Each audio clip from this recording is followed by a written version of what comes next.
চালের দাম নিয়ন্ত্রণে থাকলে সার্বিক মূল্যস্ফীতি অন্তত 1% কম থাকতো বলে মনে করেন governor doctor Ahsan H Mansur. তার মতে কর্পোরেট প্রতিষ্ঠানের নিয়ন্ত্রণে বাজারে পণ্যের দাম যেমন বাড়ছে তেমনি কৃষক পাচ্ছে না ন্যায্য মূল্য। কৃষি ও পল্লী ঋণ বিতরণের লক্ষ্যমাত্রা নিয়ে কেন্দ্রীয় ব্যাংকের বৈঠক শেষে এসব কথা বলেন ডক্টর মনসুর। তবে একীভূত হতে যাওয়া 5 ব্যাংকের বিষয়ে কবে চূড়ান্ত সিদ্ধান্ত হবে সে বিষয়ে কোনো মন্তব্য করেনি গভর্নর। সাদাত হাবিবি সেতু রিপোর্ট। সিল্কোর সিল্ক অ্যান্ড শাইন, যাতে আছে আর্গান অয়েল ও ওট প্রোটিনের গুডনেস, যা আপনার চুলকে রাখে হেলদি অ্যান্ড শাইনিং। 2024-25 অর্থবছরে কৃষি ঋণ বিতরণের লক্ষ্যমাত্রা ছিল 38,000 কোটি টাকা। চলতি অর্থবছরে যা 2.63% বাড়িয়ে 39,000 কোটি টাকা করা হয়েছে।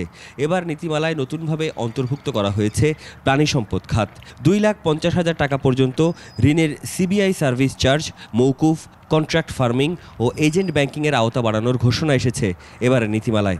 এগ্রিকালচারের যে হিস্সাটা সেটা কিন্তু তারা পাচ্ছে না। তফসিলি ব্যাংকের প্রধান নির্বাহীদের সঙ্গে কৃষি ও পল্লী ঋণ বিতরণের নীতিমালা নিয়ে বৈঠক করেছে কেন্দ্রীয় ব্যাংক। এ সময় চালের বাজারের অস্থিরতার জন্য সরকারের উদ্যোগের সমালোচনা করেন গভর্নর। সরকার ভুল করে সেটা হচ্ছে আমদানি নীতিতে উন্মুক্ত করে দিতে পারি, কিন্তু আমরা কিন্তু সেটা করি নাই।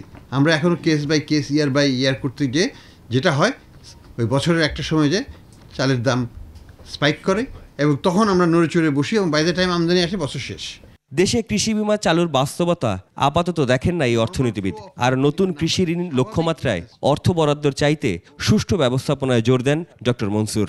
সাবসিডি দিয়ে দিয়ে বেশি দূর যাওয়া যায় না, যাওয়া যাবে না। এবং কোনোদিনও ওই কর্পোরেট সেক্টরের সাথে বড় বড় যারা আছেন মুরগি প্রডিউসার, যারা 1 লক্ষ, 5 লক্ষ, 20 লক্ষ প্রডিউস করেন, আর যারা 200, 500, 1000 করেন, কোনোদিন তারা কম্পিট করতে পারবে না। This is an uneven competition. Only way এটা কিছুটা ব্রিজ করা যাবে যদি কন্ট্রাক্ট ফার্মিংটা এখানে আমাদেরকে সাপোর্টটা দেয়। গেল এক সপ্তাহে একীভূত হতে যাওয়া 5 ব্যাংকের ভবিষ্যৎ নিয়ে নানা গুঞ্জন যখন চলছে, তখন ঠিক কবে, কোন প্রক্রিয়ায়, কি নামে এই একীভূত করার প্রক্রিয়া হবে সে বিষয়ে এড়িয়ে যান কেন্দ্রীয় ব্যাংকের গভর্নর ডক্টর মনসুর। সরকারিকরণ হয়ে গেলে সরকারি দায়িত্বভার নিয়ে নেবে, চিন্তার কোনো কারণ নাই। ডিপোজিটররা নিশ্চিন্তে থাকতে পারেন। সরকার থেকে কত টাকা দেওয়া হবে স্যার? না, আর এই বিষয়ে কিচ্ছু বলবো না। সাদাত হাবিবি সেতু, 21 টেলিভিশন, ঢাকা। কোনো ঘোষণা দিব না।